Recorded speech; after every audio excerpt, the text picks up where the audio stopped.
everyone. Welcome to another episode of On Par with Parish. I am your host, Parish Hodges.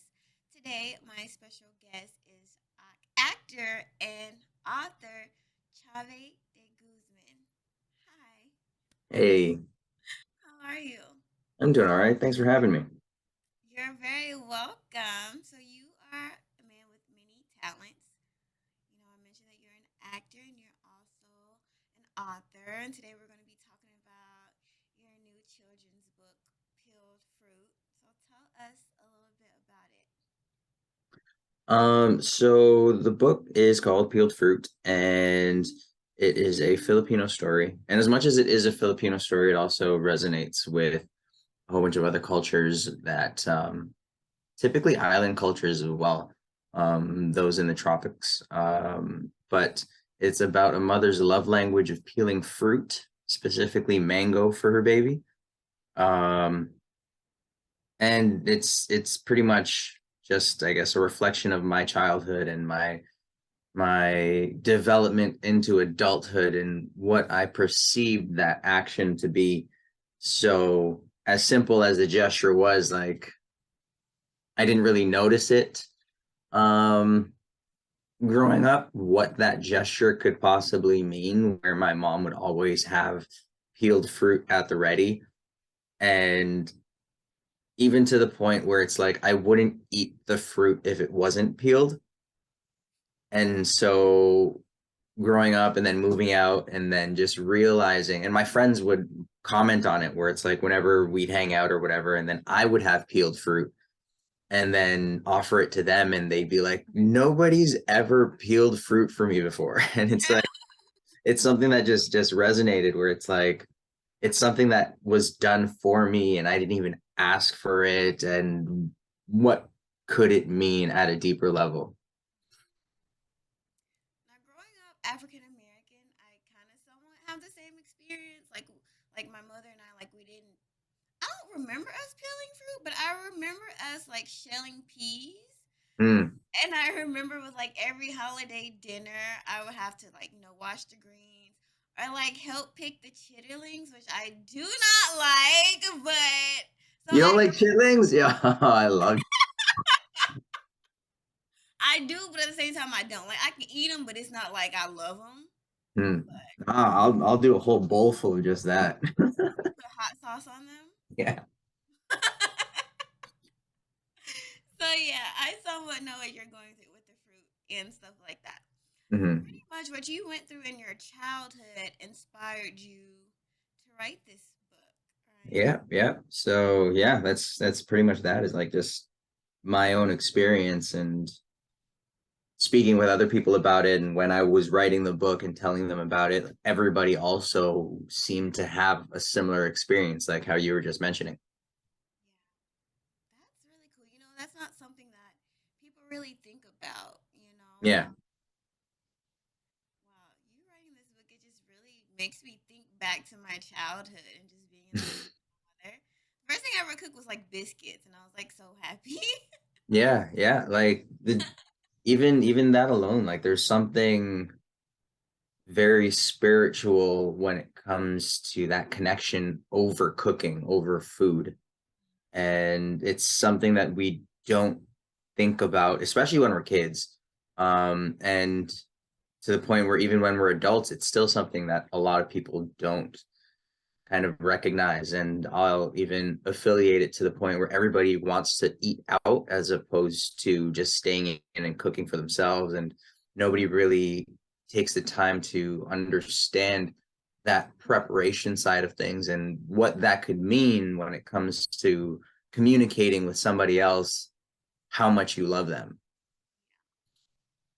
Now, how long did it take you to write this book? So, from the conception of the idea to turn it into a book to when I got the first like the first draft hard copy, um November of 2021 to August 2022. Okay, so that's not too long. Did Yeah. you suffer from writer's block at all? It wasn't so much of having writer's block. It was, I don't know if that's just like something that just happens with me or if there's other writers that feel this way, but it's like I can get the story from start to finish down.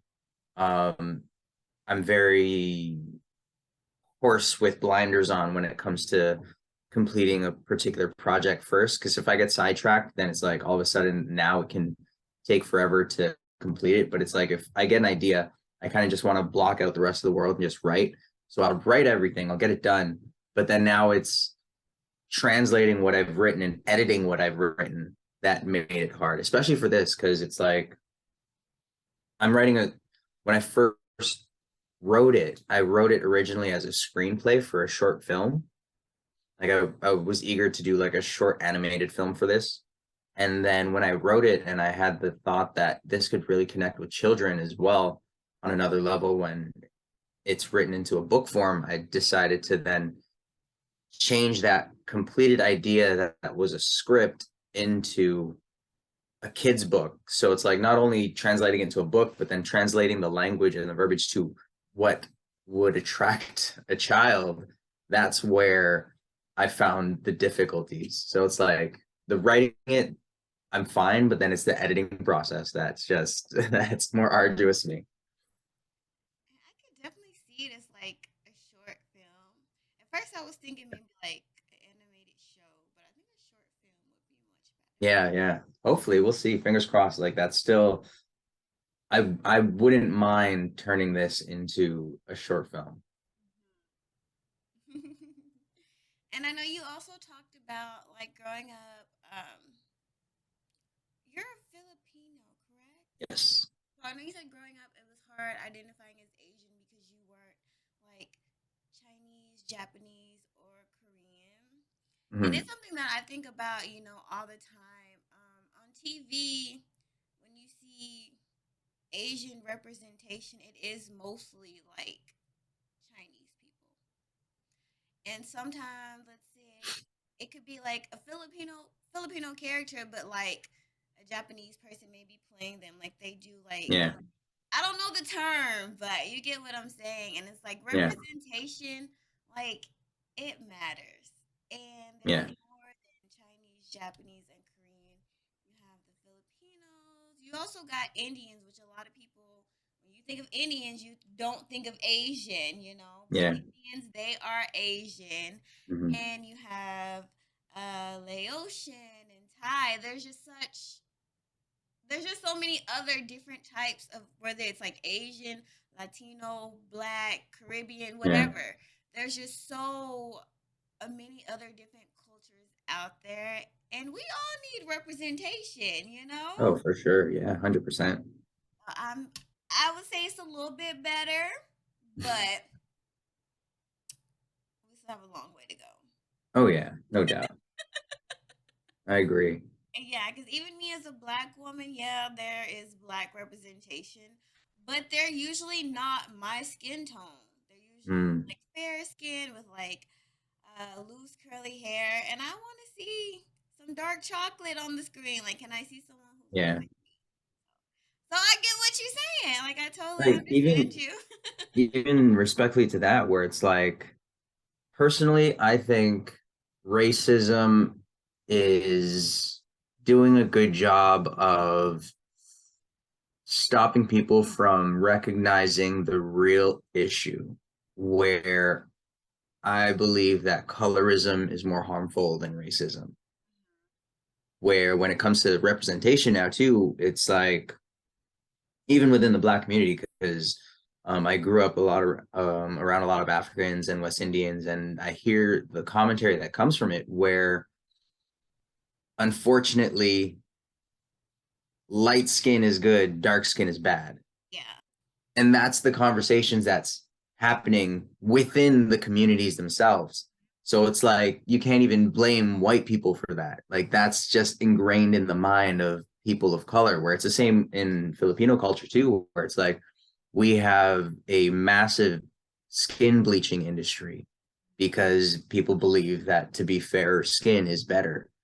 And so that's one thing too that like I'm kind of hoping to push with the narrative of this book is, representing the brown skinned people, whereas it's not just, the fair skinned people that get that screen time, that illustration. Yeah.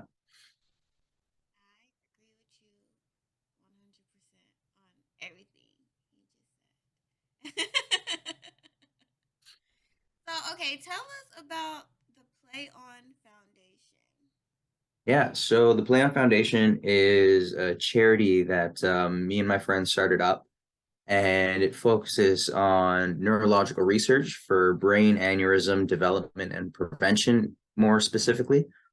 Um, we started it on behalf of a friend of mine that passed away due to a brain aneurysm. And because it was the doctor's explanation of, well, it could happen to anybody, that kind of didn't sit well. So through that, I'm just hoping to raise more awareness and get to a point where I can also start to raise funds that can be allocated specifically towards that research, because that's the only reason why it's still not well studied. It's not mainstream yet. People don't know the effects of it. People still don't even know what aneurysms are. And that's simply because there's not enough money going towards that research, where there was once a point where people didn't even know what strokes were. People didn't even know how to identify, how to get cancer tests done, where breast mammograms and prostate exams for men weren't mainstream. So people don't know how to go about asking for it. And I'm pretty sure you can relate to this because um, it's just been such a plight within people of color where we don't go to doctors. You only go to doctors if you're dying. Yeah. You just Yeah. rough it out, you'll get better, you'll make your tea, you get your rest, and then you'll be fine. Where that's just a thing when it comes to color people. And it's like, we don't, not to say that we don't trust doctors, but at the same time we don't trust doctors. Yeah. Yeah. Yeah. I mean, it was a while before I started going to the doctor again. You I'm know what I like, mean? well, there's nothing wrong with me. Why do I need to go? Exactly. But now I do go and get my yearly checks. But I understand what you're saying when you say people of color don't trust doctors. That is a thing, and we have very good reason Yeah. not to. Yep. Like, yeah, so don't be mad at us for that. A lot of stuff has been happening, and if we go to a doctor, some of us make sure our doctor looks like us Yeah. Yeah. to be safe. 100%. And as far as the brain aneurysm thing, I never knew that it wasn't really being researched. But now that I think about it, it's like, okay, well, I really don't know the symptoms of it. Yeah. Right. So even with that, where a lot of the time people think that aneurysm is the the failing point of, that leads to death, that leads to that high mortality rate, where the reality of it is like 1 in 35, 1 in 40 people have an aneurysm. And the thing with an aneurysm is that by definition, it's just a weakness in the blood vessel. So you can have an aneurysm and be fine your entire life. But at the same time, if you have an aneurysm, now you are at risk. And it's something that nobody can really assess without a specific kind of test. And those tests now are expensive because they're not researched, because they're not mainstream, because the health departments don't put focal points on that. And unless you know what you're looking for, or you're specifically looking for an aneurysm, you wouldn't go in, a doctor wouldn't even prescribe that type of test. Right. And it's like President Joe Biden went for a test, for an aneurysm test, and that test alone was like $5,000. And then when they discover that he had an aneurysm, now the surgery on top of that is another exorbitant price. So for that to like be a more mainstream and more, I guess, able for the rest of the population to have figured out, to have checked out, I think that's the first step in this prevention. Because once an aneurysm ruptures, that's when it goes from 0 to 100. Like there's, you not only is it detrimental to the body, it's you're now racing the clock. Where if you don't respond fast enough, if the aneurysm happens, then that's all, like it's like a 98% mortality rate, right? And it's like, and you only have minutes to react to it. And it's like, if you don't understand what the signs are, first of all, then you wouldn't know, to call 911 right away. You might just think, oh, I'll sleep it off. But as soon as you make that decision, you've already doomed yourself. I definitely want to research it more now. Because what if Yeah. I have one and I don't know? And if I go to the doctor and I'm like, hey, can I have a test to see if I have a brain aneurysm? They're more than likely they're gonna say no. Yeah. Like, what symptoms have you had? I mean, I get Yeah. headaches, but is that enough?